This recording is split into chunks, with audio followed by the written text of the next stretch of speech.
Hey everyone, excited to be here. Thank you, Jen, for the introduction. And yeah, a little bit about me first. I'm Mustafa. Like Jen said, I'm a full-time instructor at Vue School. I'm the masterclass lead instructor. So the masterclass is build a Vue application from scratch to be production ready. If you're watching it, say hi in the chat. And I'm also out there in the wild. I'm a full stack developer. And today we're going to talk about unlocking Nuxt SEO power in your applications.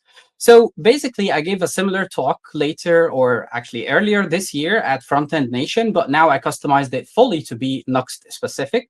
So you can consider it your crash course or your capsule, or maybe more like a checklist, because we're going to go through a lot of points that are important for SEO that are applicable to be applied anywhere, but we are going to go through how to do it in Nuxt. We're going to go fast to cover as much as possible. So you're going to be welcome to check out the slides afterwards. I'm going to share it on my social media. Yeah, use the slides as a reference to explore more about the options that I'm going to present to you. So without further ado, let's get started. First of all, we're going to talk about what is SEO. Well, SEO stands for Search Engine Optimization.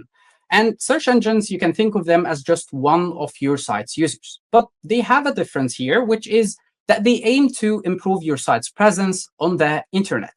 So the term SEO itself refers to the actions you take to help search engines show your site to more users, which leads us to a very simple equation. Happy search engines equals high traffic. But to fulfill this equation, we need to know how do search engines visit the website. Well, they send ambassadors or bots, or maybe you can call them crawlers, those who crawl and investigate and properly see your content so that it can index and show it to other users on search engines. So those crawlers doesn't just rush and overload your servers with many requests. They need to follow a specific algorithm that doesn't impact or negatively impact your servers. And also, crawlers visit your site. You can think that they are visiting your site exactly like how a normal user would. So let's take, for example, this crawler hanging in the title. They're trying to visit the homepage in order to see what is it all about. So they send a request to the server, and the server then sends a response with HTML, CSS, and JavaScript files needed to load this page. If we take a closer look at the HTML, in case of server-side rendered, we're going to see everything rendered on the server side. So the crawler will be able to see the body with all of the content, all of the HTML tags with its content on the server, and they will be able to index it normally. But in case of client-side rendering, they're going to see an empty HTML page. So for example, it's going to have a placeholder dev where you mount your application and the script where you initiate or initialize your Vue application or Nuxt application. That's all what they are going to see. But I mean, you need to watch out here for a second, because with client-side rendering, it is possible to have SEO, right? It is possible, it happens. But there is a little caveat here. It's not as quick or as efficient with server-side rendering. And here is a screenshot from Google documentation. So the page may stay on the queue for a few seconds, but it can take longer than that. Once Google's resources allow, a headless Chromium renders the page and executes the JavaScript. So it really depends on whether there are resources available at that time or not. If there aren't, so you're going to have to be waited, or the page is going to have to wait on the queue until there are available resources to index the page. So it's not as quick or as efficient with server-side rendered applications. But with Nuxt, it offers the best of both worlds with universal rendering. It is the default rendering mode that you get from a new Nuxt application. And at first, or the first glimpse, it will feel like a normal server-side rendered application without client-side features. So what happens is that Nuxt is going to translate all your Nuxt and Vue logic on the server side to render a fully HTML page with all its content on the server and send it as a static HTML to the browser to immediately render it. But at this point, Nuxt is secretly doing some magic behind the scenes. Nuxt is loading the JavaScript files needed to make this page dynamic and do all of the magical stuff we like to do with JavaScript without blocking the user from seeing the actual content. The user sees that immediately once the static HTML was sent to the browser from the server. And then Nuxt and Vue takes over to enable interactivity, achieving universal rendering. So you get the best of both worlds. And finally, we get a visually rendered page on the browser or in the browser, and then the crawler will be able to scan and index the content. So our goal is to make this journey as pleasant as possible, right? So we need to make them really, really happy. So crawlers are able to crawl your site by default, right? But there are three main things you need to make sure that you don't have in order to allow them to do so. The first thing, you need to make sure that you're not blocking bots. So the page that you want to index is publicly accessible. It's not hiding under or behind authentication wall. Every guest or end user can see the content. And you're not using any blocking meta tags, headers, or robots.txt. So if you have no index or no index for the meta tag or no index for the robots header, or at least you're not trying to disallow this user from crawling your site or specific URLs, then the crawler will be able to crawl your site normally. But if you have any of these, they will not be able to do so. They will be blocked from crawling it and even from indexing it. And also, you need to make sure that the page is working and returning 200 response. So it's not a broken image or something, sorry, broken page or something. And also, you need to make sure that it is indexable. The page content is indexable. So the first thing about indexable is that it's not spammy. So it doesn't fall under the spam regulations for the search engines. And the second thing is that it's indexable file type, which is one of those types, HTML, JPEG, XML, MP4, and many others you can explore here from the link in the slides. So we can do actually more.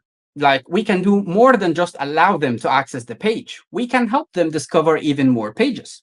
The first thing we can do is to optimize links. So search engines discover new pages via the links that they can see, the anchor tags that they can see on the page. And using Nuxt link is just enough for that, because under the hood is just an anchor tag rendering as the anchor tag HTML element in the browser, so they will be able to crawl that easily. But you need also to avoid linking important pages with JavaScript and click event listeners. I mean, there are some cases that this is useful where you can do some programmatic navigation to some other page. But if this other page, something that you want to be indexed fast and you want to crawlers to be able to follow that link, then make sure to use Nuxt links instead of programmatic navigation when possible.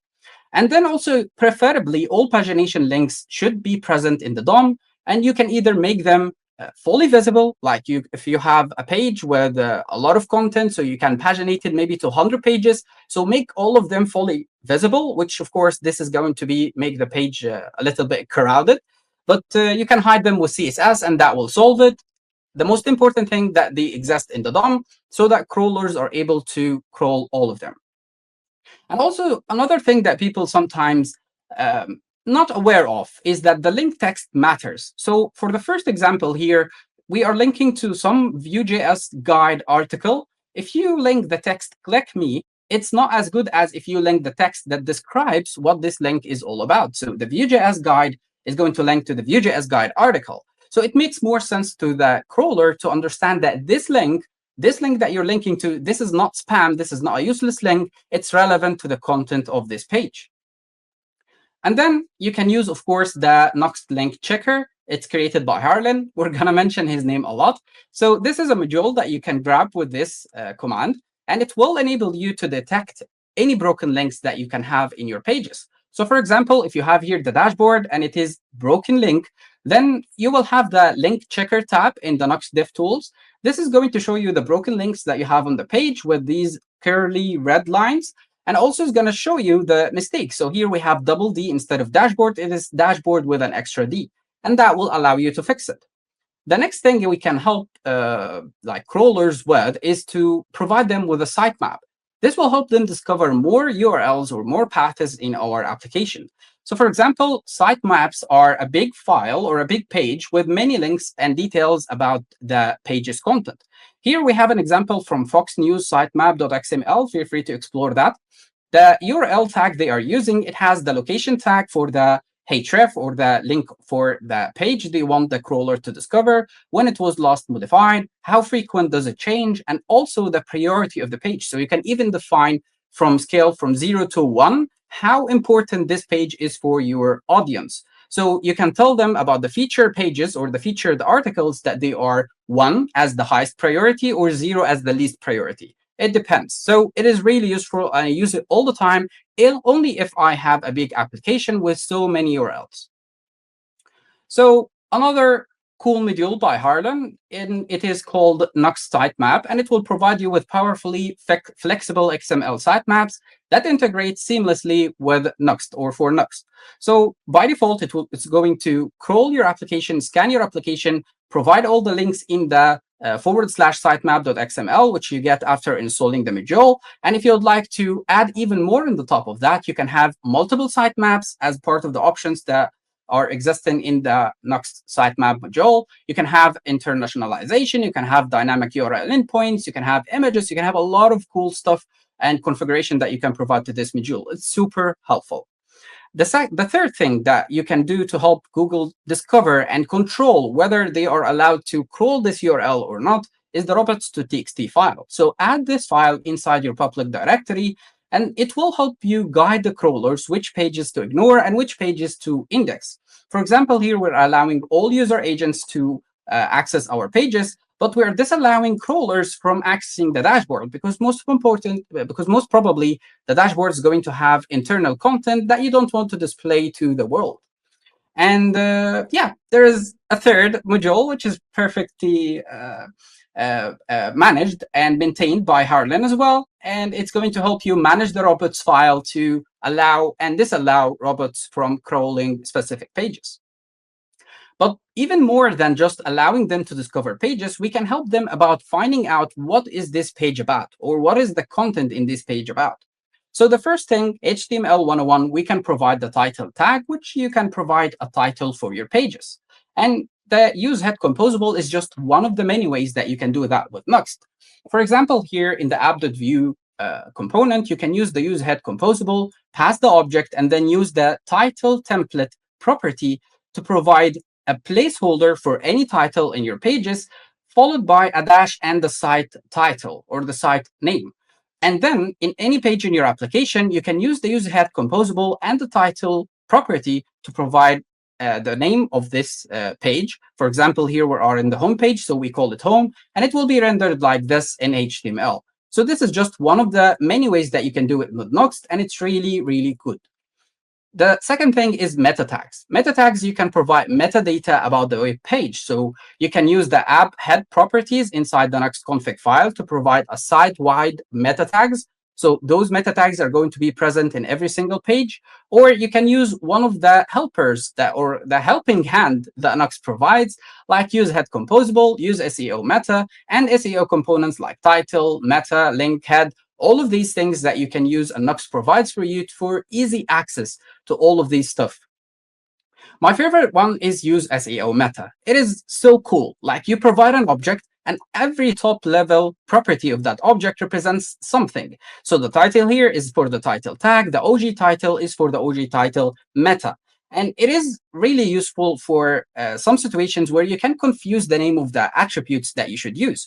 For example, here, if you're using usehead and you're trying to add OG title, then the OG title doesn't need actually a name attribute, it needs a property attribute.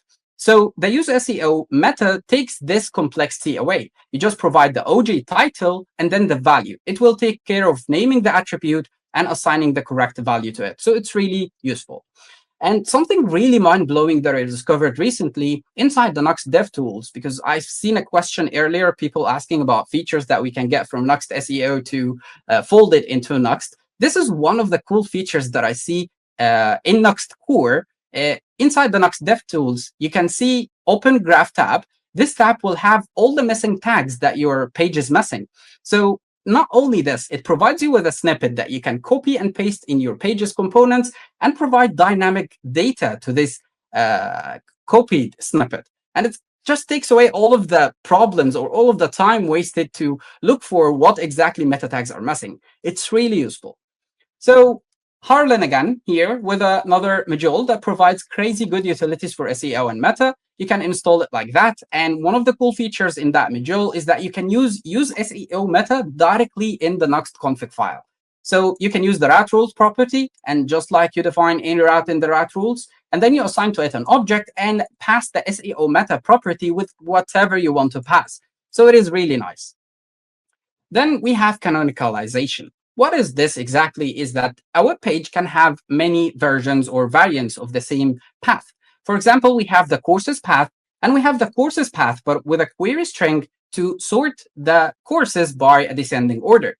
Those for search engines, as far as they are concerned, they are duplicate pages. So they are going to be a little bit confused which one to index and which one to render to provide users who use their search engine. And that's going to be a problem if somehow it got so confused thinking that they are two different pages. So they index both, and you end up with two competing pages in your site competing on the same rank for the same content. It doesn't make any sense. So a solution for this is that you provide a link tag. This link tag with the rel attribute set to canonical allow you to provide a stable structure of your page's URL. So you tell search engines that this is the structure that I use. I use HTTP, I use without www, I use without trailing slash, and I don't have query strings.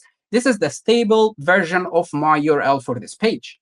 You can use the built-in use head composable for that. So for example, here we are getting the slug from use route, and then we are using use head to use the link property, which is an array of objects. Each object represents a link.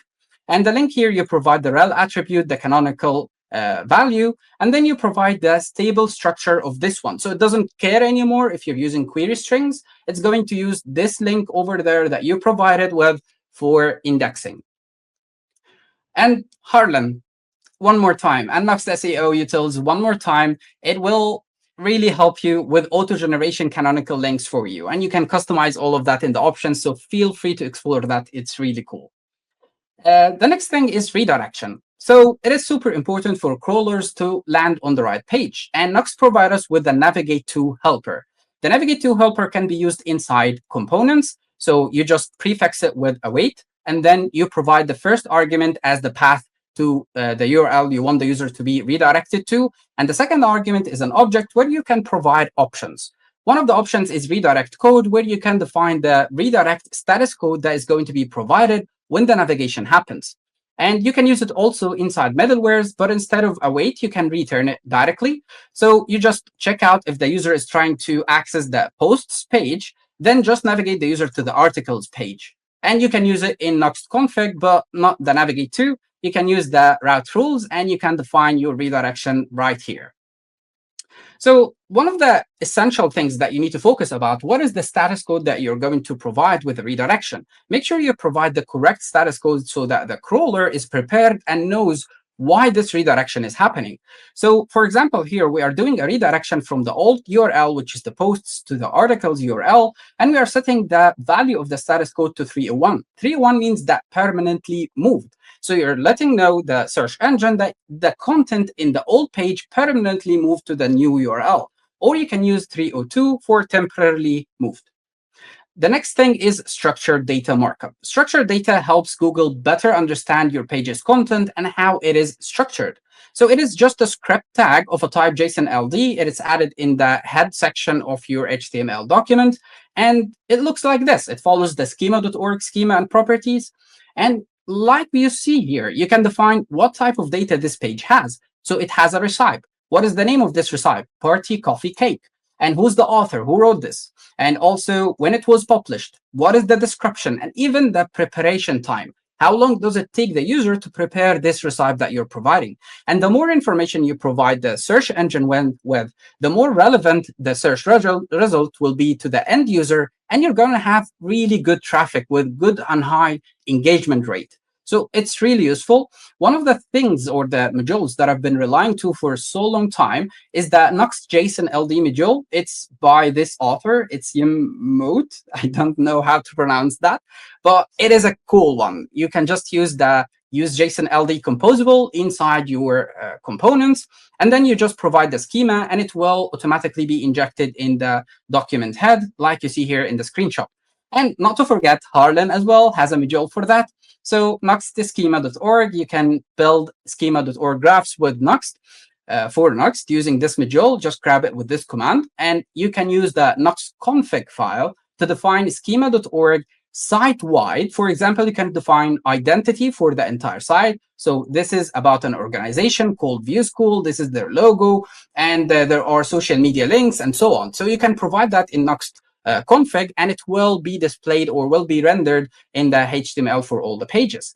And I promise you, Harlan is not paying me anything. I promise you. And I think, this is probably the first time he would be hearing from me, but he made a very good work on SEO, and I admire his work. So if you check out Nuxt SEO, if you don't know that yet, all of the things that we mentioned is included in one, let's say, packaged module here. So feel free to check that out and install it.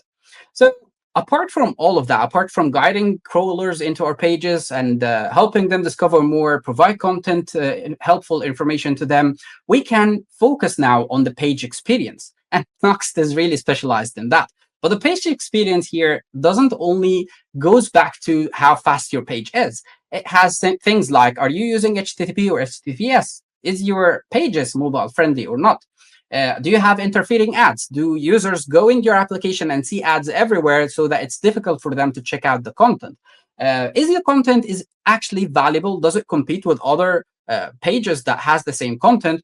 And the most popular one is Core Web Vitals.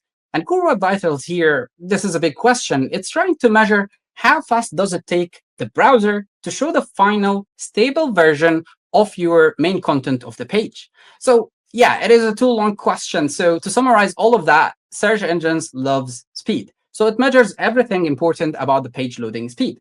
For example, it measures how long does it take your page to load the largest bulk or the largest block of data, visual data on the page. It will measure the interaction to next paint. It will measure the layout shifts if the page is jumping around because things are not having the right container with the correct dimensions and all of that. So all of these things are being measured by the crawler and by all of the search engines to see how your page compete to other pages that provide similar content.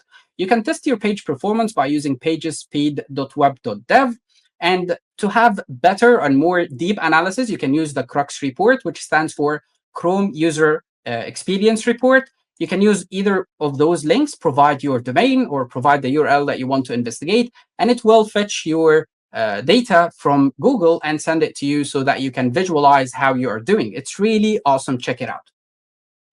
The next thing is server-side rendering, right? So we all know by now, and we mentioned this in the beginning, that server-side rendered doesn't block your application from rendering the actual content because the JavaScript is being loaded in the backend, or let's say in the back scene or the backstage. Yeah, the backstage is the right word. Anyway, so it is loading all of that in the backstage, which means that they are not blocking, or it's not blocking the user from seeing the actual content. So it's really good with performance. And another thing is that static it when you can, right? So pre-render pages as static files when they don't need frequent updates. So you can generate static pages for all discoverable links referenced in the homepage with npx Nuxt generate. And you can also leverage route rules to selectively choose specific URLs to be pre-rendered, and they are going to be served to the user immediately. And you can also reduce JavaScript bundle size. You can do that by prefixing heavy components with lazy to split them into a separate chunk. So here in this example, we have here a state that is set to false and two components that are going to show up only according to this specific state, which means that we don't want both of them in our final bundle. We just want one of them according to a specific state.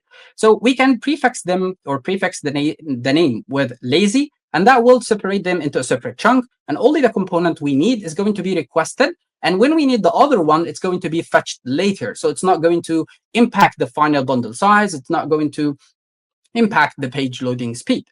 And also you can leverage dynamic imports with all dependencies that are not essential for the initial page load, right? So the initial page load doesn't require those essentially to render the content, and also unlikely will be used by all users, something that not all users are going to use. For example, here we have some sort of a submit feedback functionality, and this uses some sort of an SDK. Maybe it's a big one, and you only use it here. You don't need it anywhere else. And most probably not all users are going to submit the feedback. So by doing dynamic imports like this inside the function, it's going to be importing this specific JavaScript files related to the SDK only when it's needed, only when the user clicks on submit feedback. Maybe you can add loading spinner or something until it is fetched and the action is completed. So it's really useful. And then you can optimize internal navigation, which is really important. Nuxt automatically prefetch the links on visibility, right? So it can help reduce latency by prefetching resources before they are actually needed by the user.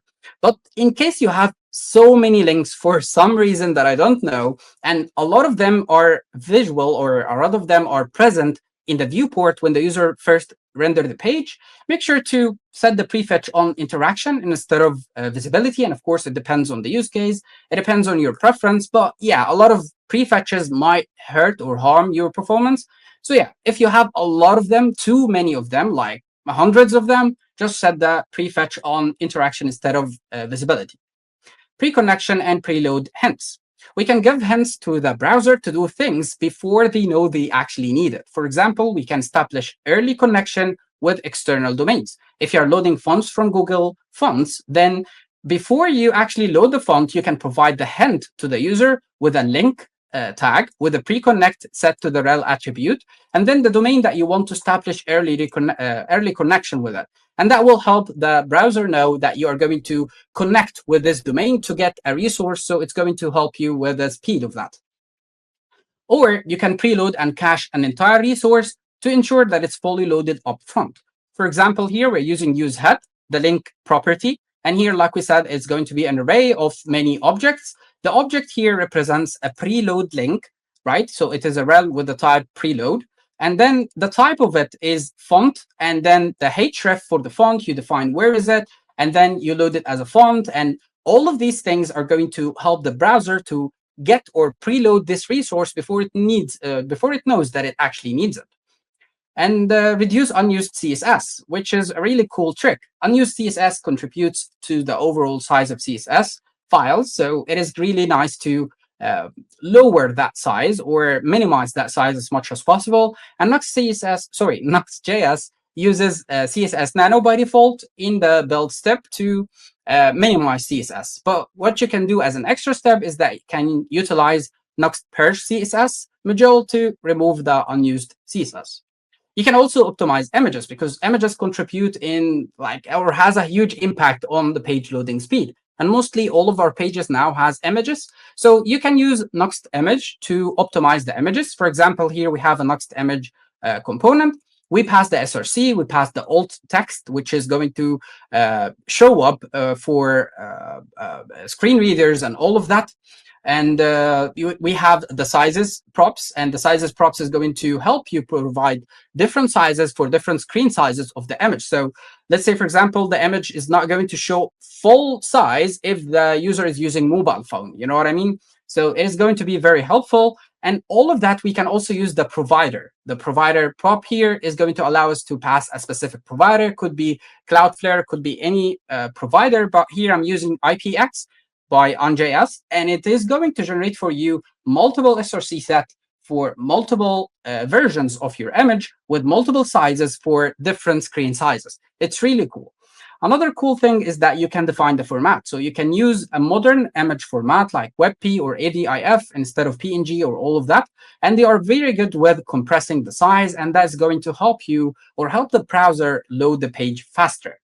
All the images below the fold should be lazily loaded. Any image that is in the page and the user is not seeing it in the viewport when they load the page needs to be set to lazy. So use the lazy attribute if you're using native HTML, but with Nuxt, you can pass to the Nuxt image the loading prop and then set the lazy to set the value to lazy. And also you can provide a placeholder, something that is going to be auto-generated by Nuxt image, which is a very, very bad quality image version of your image showing until, or maybe a blurred image showing until the actual image is loaded. Above the fold images should be eagerly loaded and preferably preloaded.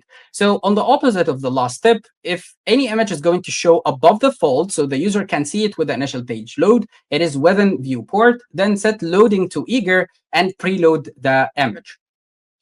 Another thing that you should take into account is the Nuxt Booster module. It is a really good performance booster for Nuxt applications. Check it out, try it carefully because there are many advanced features that it has, and it might impact your application if you're not aware what you're doing. So check it out, it's really cool.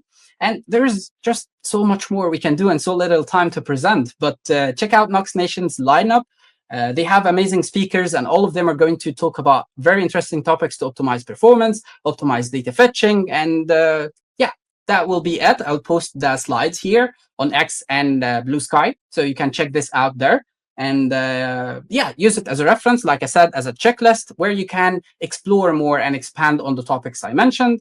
And that will be it. Thank you all so much. And yeah, it was cool to be here. Yay! Wonderful. Thank you. All right. We do have a few questions. Let's start with, how do you get the last modified to work with Nuxt content pages? Nuxt content pages. Well, I'm not pretty sure of that because I didn't use Nuxt content enough to try this use case. But yeah, I wish it's inside the documentation somewhere, or maybe on Stack Overflow, but it's not with me. All right. Thank you. What would be a good solution for cookie consent uh, management in Nuxt? Well, I think like whenever there is a cookie involved, I use cookie composable. It is really cool, and it allows you to track the cookie and track the changes inside the cookie, and you can just create some sort of a module that will show up when the user is maybe first time visited the module and never accepted the cookie, and you just tick as accepted whenever they change the value of this cookie or something like that. So yeah, it is just the use cookie composable. I think it's really helpful in that use case. Perfect. Thank you. All Sure. right. For schema.org, which implementation is best, microdata or JSON ID? Is how I went for it every single time. And I think how most of the popular sites use anyway. So I think it's more, standardized than any other kind of data that you can provide for schema.org. And even the references that you're going to see everywhere in Google documentation is using JSON LD. So I would go for whatever that's inside Google documentation because at least that's all, that's the search engine we're all aiming to please. Thank you. All Sure. right. Any updates on L10N? Example, if a Spanish speaker is in Singapore, the site defaults for Southeast Asia or Singapore region with I18N config, but I want to offer the option to view the content in Spanish. Well, like I'm not pretty sure, but the Nuxt module for internationalization is pretty good, and it's so wide. It covers a lot of things about providing different versions of your pages. So I would highly suggest that you refer back to the documentation in that. Thank you. All right, last question of, when should I use preload and when should I use pre-connect, and how to choose? Right. So preload is basically you're setting a specific resource, right? You know that this resource is essential for your page to load, and you want the page to load as quickly as possible. So the preload itself is going to preload the entire resource and cache it for later use. But the problem is that it's going to preload the actual resource, all of it, and everything related to it. So it means that it's not going to use it, but it loads the entire resource. So unless the resource is needed within the first, let's say, 1 second of your page load, then use preload. Sorry, unless you actually aware that the resource is needed in the first second, then you shouldn't use preload. Preload is used only whenever the resource that you want to preload is going to be needed in the first second or two from the page loading. But pre-connect is going to just give a hint to the browser that this domain I want to establish an early connection, an early connection, so that I want to maybe fetch some resources from there. So it depends really on the use case, and it depends what you're trying to do. But use preload with careful, because preload really is not for any resource that you would need in the future. It's just for resources that you would need very closely to the page loading. And also, preloading is going to set the fetch priority to high.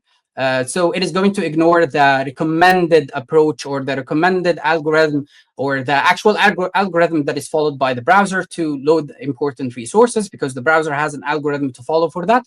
But it's going to force that on them. So you need to be careful which resources to preload. But pre-connection is pretty safe. You're just establishing an early connection. Great. And we actually have two more questions that snuck in the nick of time. So, Sure. regarding JSON LD, do you have any performance suggestions when it comes to big amount of JSON LD? Well, I always go by this, which is, for example, there is JSON LD and schema for courses, right? So let's say that you have a courses page that is showing 10 courses, and then you can go and to another paginated page, which is page number 2, for another 10 courses. Just stick with the 10 courses that is showing on the page to render or to display that in the JSON LD schema.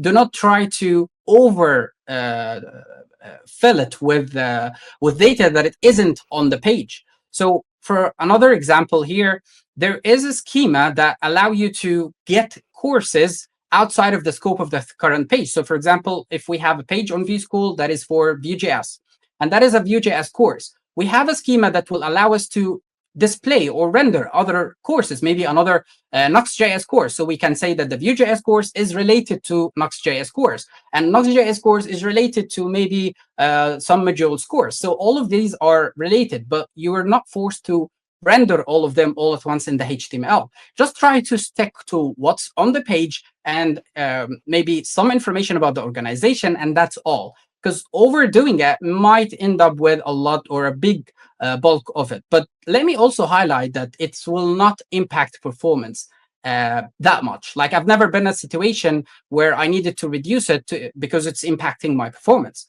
right? It doesn't load anything externally. It's just a schema with some text inside it. So it doesn't really load or it doesn't impact the performance that much. So you should just not think about it too much, but don't overload your schema. Awesome. And now the last one. How much of SEO can we automate? Also, can AI help in here? Of course, like there are a lot of tools out there that can help you out. For example, the content generation tools. I believe all of the SEO monitoring tools out there, like SEMrush, Ahrefs, and SimilarWeb, a lot of other platforms provide AI content generations. It's really cool, and it's going to help you with provide relevant content related to what is really hot and what people are looking for on search engines. And another thing is that, for example, Uber Suggest is going to suggest for you new content that you can publish, and you can monitor the traffic to see if that content is really or this recommendation is really good. So Uber Suggest, you can access the platform and it's going to analyze your site. It's going to provide you with new ideas for new content that you can generate. And you just write the content for that and try to monitor that. How traffic is it going? How much traffic is it getting? And see and observe the improvement in your traffic. So there are a lot of other ways that can help you with that. I'm not aware of any Nuxt module that is integrating AI into generating SEO meta tags or something like that. But there are many tools out there that can help you with this, and I'm sure that they're providing APIs so that you can communicate with it. But in my humble opinion, don't just add more requests and dependencies to your site so that you can use AI to generate for you the meta tags.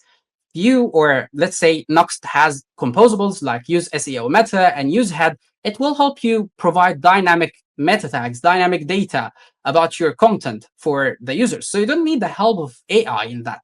So you need to count on yourself, trust your judgment, and come up with the best meta tags and the best descriptions for your pages.